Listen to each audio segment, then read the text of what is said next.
Hi guys, okay, so we're going to put this thing together. I'm just going to show you what I've got in the post today so we can start off and get this project going for the control of the printer. So I've got myself a Logitech camera, this one here, eBay, brand new, £10, never been opened, so that was a bargain. That's the one I'm actually using on me when I'm gaming and such. So that's what that's going to be used so I can monitor my printer. I've got a camera mount printed out to hold that camera. Got some heat sinks to go on the Pi. I printed out this case yesterday, ready for the Pi. Nice little jazzy case, so that's going to go somewhere. I've got all the cables and everything I need.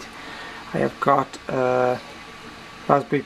The Pi software has been flashed already to this 32 gig SD card, which is ready to go into Pi, and then the Pi itself, which is just came today.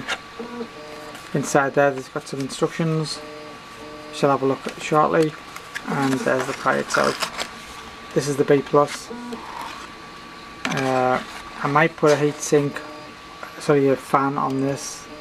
I don't know yet, but for now I'm just going to stick a heatsink on and see what gets warm. But there it is. I'm brand new to this, I haven't got a clue how to use it, but that's what we're going to do. I'll leave the links in the description below where I bought these things from. I think this was about under 30, yeah, £28 something, just a 30 for that one. I think that was free, and that was a tenner. I already had the SD card, but the SD card £8 or something.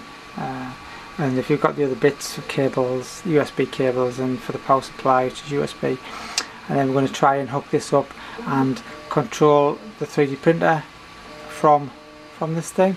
So I'll be back once I've had a play with this, and I'll put it in the case, and I'll get things set up, and then we'll have a look. Yeah, back soon. Right guys, so far what I've got done is I've got the Raspberry Pi up and running, software on it, and it's actually on the printer out as we speak. I'll show you in a second, and print some gear out, and I can check it from my phone, laptop, tablets, PC, anything like that. So what we're going to do is have a look at, and obviously Cura, which we're going to have a look at now. Loads and loads of sites which you can find information on, just basically what Pi is, what you can do with it, how you can get up and running. Yeah, so we're going to pop over to, in fact we'll go to Cura first actually. So in Cura, this is what I'm printing out at the moment. Nothing special, it's just something for the car. The car jack thing goes onto the jack in between, and it just has a soft medium between the two metals, so you're using a piece of rubber. So what you need to do is, I'm not going to go into full detail because there's loads and loads of videos on this, but if you want to set it up with Cura so you can print, at the bottom now you've got print with Octoprint.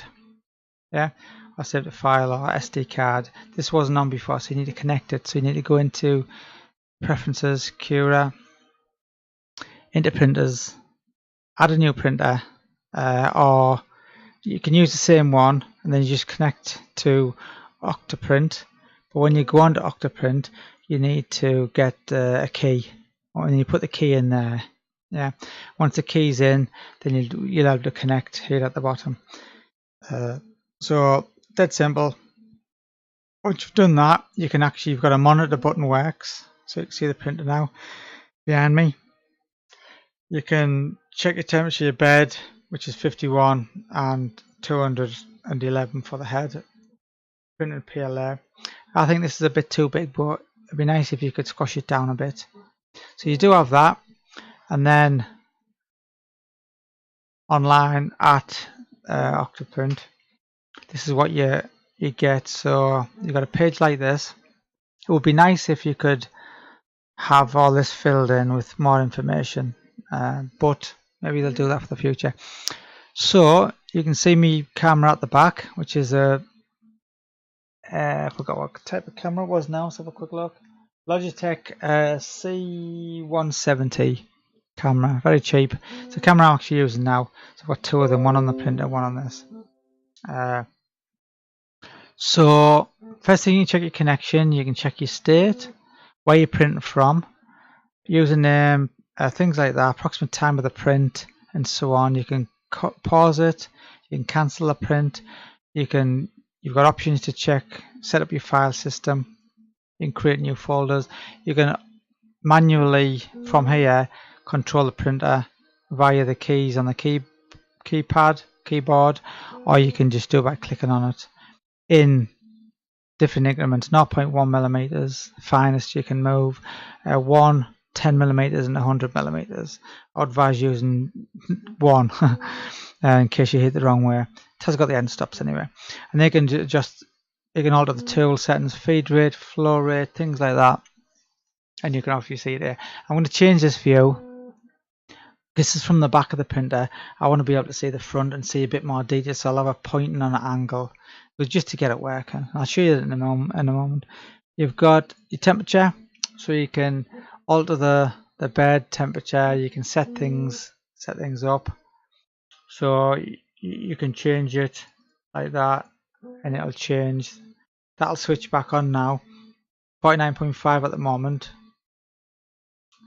and it should switch back on to take us up to 50. There you go, 50 degrees, 50.3, and so on. And you can see where it's been switching on and off to keep a constant, and the hot end is pretty much on and off, on and off. Nice line. What you want to look for is if you see any big dips or anything like that, then you know you've got maybe a short somewhere. Not enough to make the system fail, but you could pick it up. I find that pretty good. It's a bit like on a car where you've got your oxygen sensors and you've got your lambda sensor going on. It's exactly the same type of principle. So we've got that. We've got the control. A G-code reader, which you need to be stopped to check that.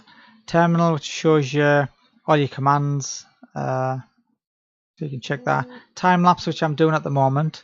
I'm doing just checking it out. You've got like timed. You can alter it while it's doing it, while the print started. Every 20 seconds, you can change all that. And then at the top, you can turn on and off. You've got settings. Come into the settings, and you've got all your plugins. I'm not going to go into detail, but if you go into the plugin down here, sorry, plugin manager, there's dozens and dozens and dozens of plugins. Whatever you want, you can put on there. Just for instance, I put the one for the Z-Item current height. It's actually not working for some reason. Don't know why. Anyway, I'll probably delete that one then if it's not working. But that's a plugin, just so you can change all this to suit what you need. So guys, what I'm going to do now is I'm going to shoot up over the printer.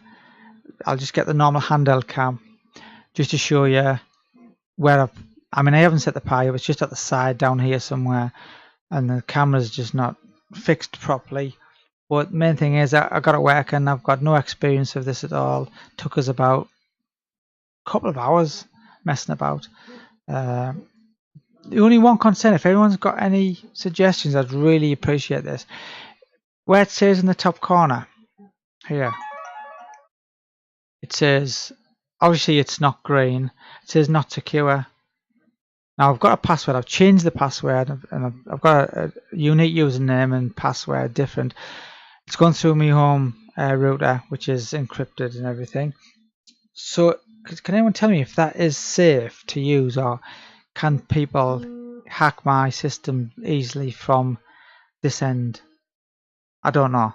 I need to look into this a little bit more. But if anyone has got an experience on this, I'd really appreciate it, guys, because I don't feel safe at the moment using it. But it might be okay. It might just be me. Right, so over the printer, we'll have a quick look. I'll show you what I've done. Okay, there's the printer finishing off now. It's about halfway through, 84%, a bit more than halfway. Camera's at the back. I'll just move this over so you can see the webcam. Just there at the back. zoom in, show you that. Again, I'm going to change that webcam so it's on. Should be able to see me as well. And there's the pie.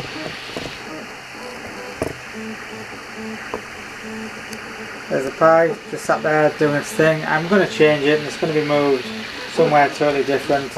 In fact, I'm going to put it just maybe on this side here.